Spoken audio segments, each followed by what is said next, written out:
And this is what CNN News 18 is learning from MEA sources. And I'm quoting here, there was a pending request from the Chinese side for a bilateral meeting. The two leaders, however, had an informal conversation in the Leaders' Lounge during the BRICS summit. This is what we're learning about. This is what sources have been able to tell CNN News 18, that again, there was a pending request from the Chinese side for a bilateral meeting. Now remember, statements have come out from both the Chinese side and India as well when it comes to the conversation that was held between the two leaders, and the main focus of those is about the border situation. One very important point that the Prime Minister had made was that there will be no normalcy in ties between the two nations until the situation at the border is normal. Now remember, this is not the first time we're hearing this statement. External Affairs Minister S. Jaishankar has also made the statement in the past. Now we're crossing over to CNN News 18's Abhishek Jha to get us more on this.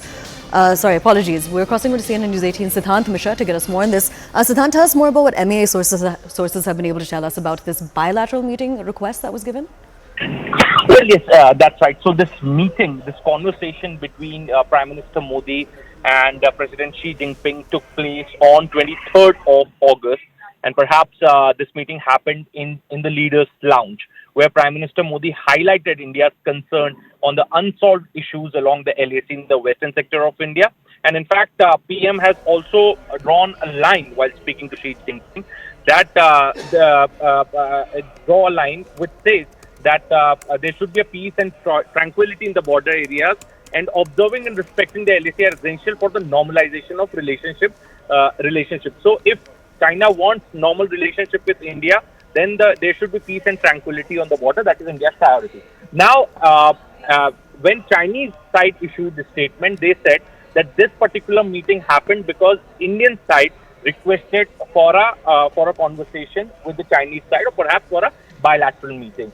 Now, Indian side has denied it, and perhaps the top sources in the government of India have denied this report, this statement by the Chinese side, that India requested for a meeting. Instead of that, the fact is that Chinese have requested for a meeting. There was a pending request for a bilateral meeting with India, which Chinese had requested for, and now India has made it public. So before this, when in fact the Foreign Secretary spoke yesterday on this particular meeting, there was no mentioning of who sought the meeting, who requested for a meeting. But since Chinese side, since China initiated it, and perhaps mentioned in this statement, deliberately mentioned this in the statement, that India requested for a meeting. So now when we had all right, Siddhant, I'm going to request that you stay with us because there's some more breaking news coming in that we're